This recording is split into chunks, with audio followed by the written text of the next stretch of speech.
Yani okuyup verdim ben sizlere.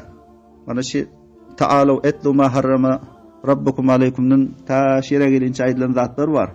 Birlence Hudaya şerik getirmeklik, atayna ihsan etmeklik, evlatlar gariplikten korkup öldürmüşlik ve kaysı bir nefsine hak öldürmüşlik ya yetimin malına kolaylaşmışlık yani terezilere ve pırra ölçep vermek ve kaysı bir hükümde ya şehadette gepursan adaletçilik etmek Allah Teala'ga beren ahdine vefa etmek anısı doğru yol eken. Allah etti ve enne hâzâ sırâtî mustakîme ve biçek şul benim yolumdur mustakim halet.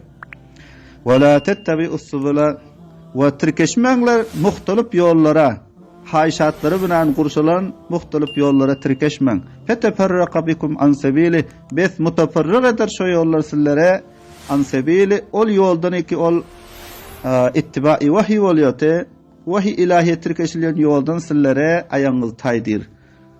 Hayşatları bilen kurşulan yollara tirkeşmeng.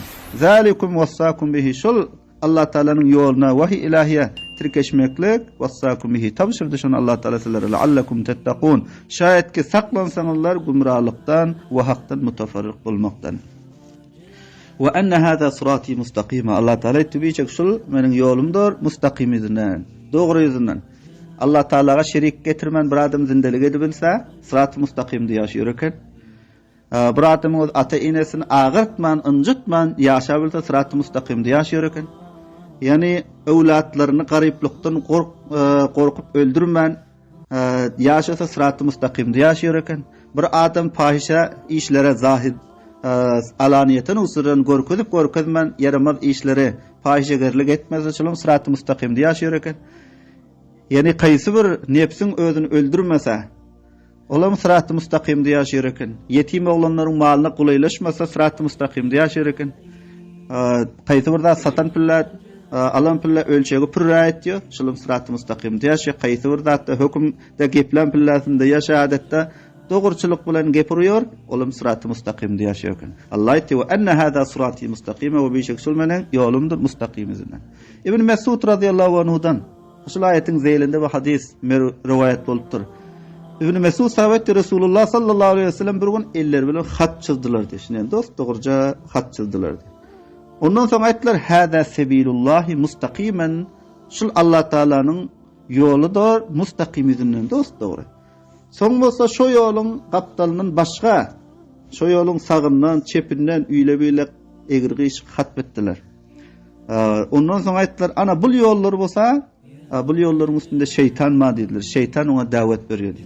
Ondan sonra mana şu ayet okuydular ve enne hâzâ sırâtî mustakîme ve bişek sülmenen yolumda mustakim izinden fettebi'uh besiller şul sırat-ı mustakime tirkeşinler ve la tettebi'us subula ve tirkeşmengler hayşatları bilen kurşulan yollara ve teferraka bikum an sebili bes taydırasillerin ayaklarınıza an sebili şu Allah'ın yolundan sırat-ı mustakimden. Şah İsmail Hakkı rahmetullahi aleyh ettir. Şu ayetin izinden ve la tettebi'us subula ve hayşatları bilen muhtelif yollara tirkeşmen şunu izindaydan eken akıl adama münasibi ki bidattan el çekse diptir. Ehli bidattan el çekse. Näçin bid'atilerin ihtiyar eden yolu ol hayşatları bilen kurşulan yollar oluyor diptir. Allame İbn Mübarek rahmetullahi aleyh kaysi bir düşünde gören eken soraptırlar. Allah Teala sen bilen näme muamele etdi? İbn Mübarek sahabeden eken Allah Teala bana itaat etti, alında duruz de 30 yıl diptir. Men bir bid'atiya talattuf bilen mihribanlık bilen bakıptım diptir. Bir bid'atiya din-i şeriatı yok zadı amal etýän adama talattuf we mihribanlyk bilen beýtjik bakarym üçin Allah Taala mene 30 yıl meni itaat etdi, alnda duruzdu dip.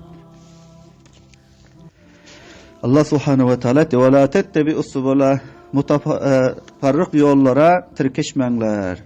Şeytanın korkudan yollarına terkeşmeyin. Feteferraka bikum an sebili bes taydırar. Şol mutafarrik yollar sizlere an sebili. Ol yoldan iki ol ittibai vahiyte. Zalikum vassakum bihi. Şol ittibai vahiy yol.